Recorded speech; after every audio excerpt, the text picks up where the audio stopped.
Hello friends, welcome back to the tetrahedron chemistry classes. So guys, in today's class I am going to discuss the measurement of the electrical conductivity, and to determine the electrical conductivity we will use the concept of the Wheatstone bridge.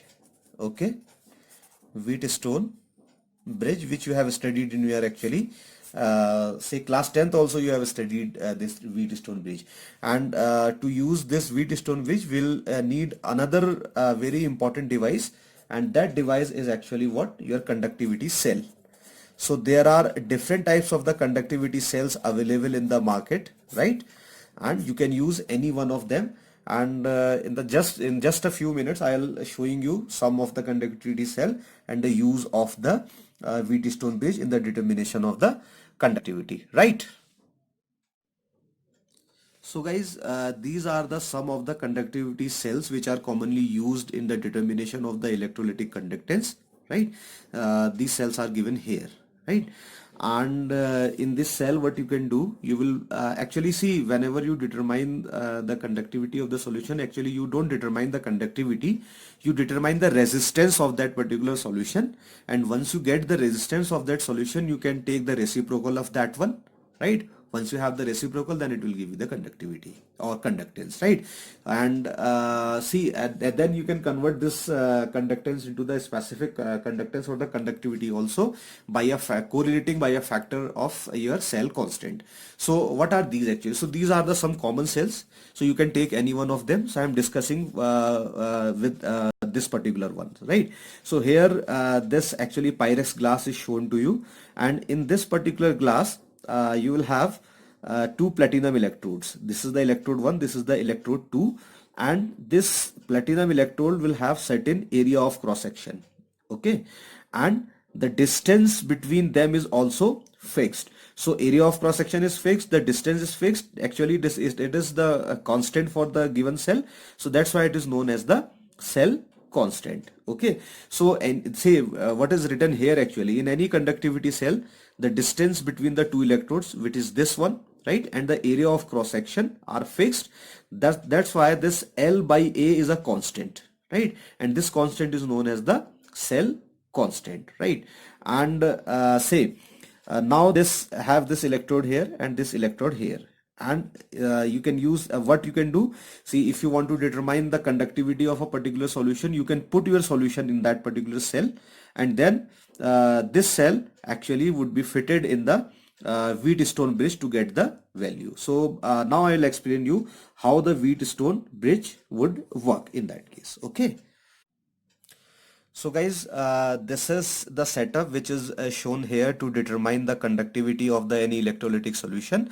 Basically, we don't determine the conductivity, we determine the resistance of that particular solution, and then if I take the reciprocal of that resistance, it will give me the conductance of the solution. So for this determination we use the Wheatstone bridge, and you know from your plus 2, and you have studied in plus 2 and as well as in your 9th and 10th how the Wheatstone bridge works. So this is the setup of the Wheatstone bridge. It is having the 4 arm R1, R2, R3 and R4. I have removed that R4 and I took one of the conductivity cell in which I have put my solution whose conductivity whose conductivity actually we are determining. Okay, so this I will connect here, right, and then this second electrode from here, and this is the area of cross section. See, this is actually coated by the finely divided nickel. Okay, no, so not nickel actually, sorry, finely divided platinum black. Okay, so here you can see the AC source is given here. See guys, this is the problem with the Wheatstone bridge and the determination of the conductivity through this conductivity cell. We cannot use the DC direct current, we cannot use, because when you use the direct current, then direct current causes the electrolysis, right? So during this electrolysis what happens, actually the resistance of the solution keeps on changing, right? That's why we cannot use direct current, so we'll use the AC. This may be the very pretty useful question for your examination point of view or the competitive examination point of view. Why we not use the DC source in the determination of the conductivity, right, through the Wheatstone bridge?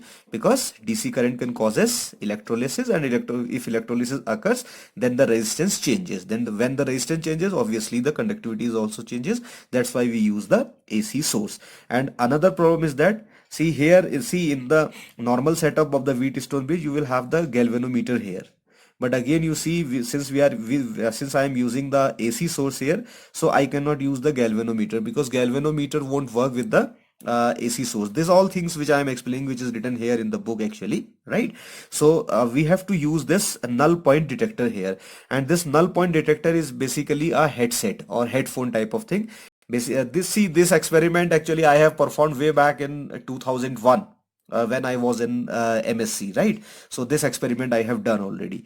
So we will not use the galvanometer here, because the galvanometer will not work with the AC source. So we will use the null point detector, and that null point detector is basically your headset, right? And when the null point is reached, then there is no flow of the current. So this R2 is actually adjusted in that manner. So we have the so we can get the null point, and null point is the point where no current is flown, right? So when no current is flown, then we have the then we have the resistance of this particular one, which is X. So this is the idea behind this determination of the Wheatstone bridge. So if you want to do the calculations, you know this R1 and R2 are parallel, so you can write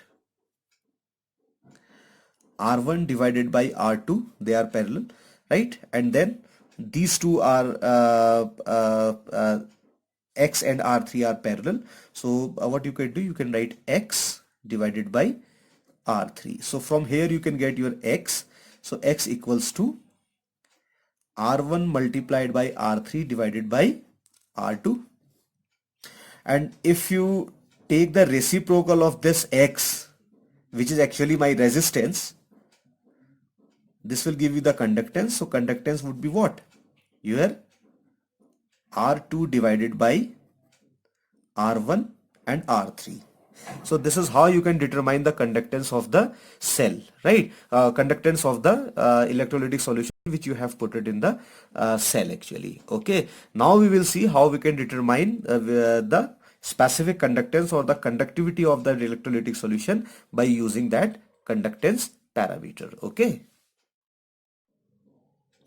Okay, now you can determine the specific conductivity, right, which is kappa, and you know the kappa is what? Inverse of resistance multiplied by the length between the two electrodes and the area of that particular electrode, right?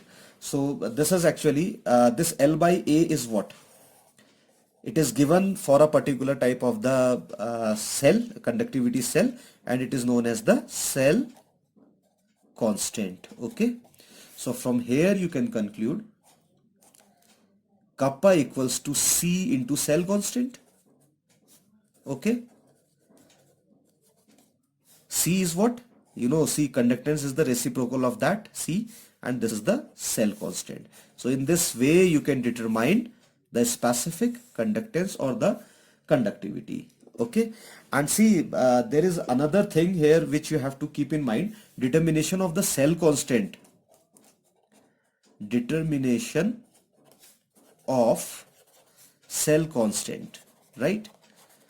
So see, however, say if you buy us a conductivity cell, right, then its cell constant would be written on the instruction manual. But there is an indirect method by which you can also determine the cell constant for the given conductivity cell.